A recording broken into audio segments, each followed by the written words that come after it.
Buatkan kata-kata kasid untuk tersakiti pasangan yang tersayang.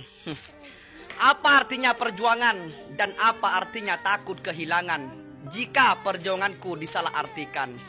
Percuma kita berjuang untuk membahagiakan pasangan jika rasa lelahku dianggap kejahatan. Kukira merantau pilihan terbaik sebagai laki-laki sejati. Ternyata merantau dijadikan alat utama untuk menyakiti.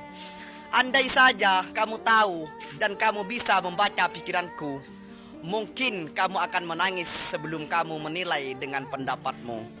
Makanya, genggam sebelum hilang, jaga sebelum tiada, hargai selagi di sisinya.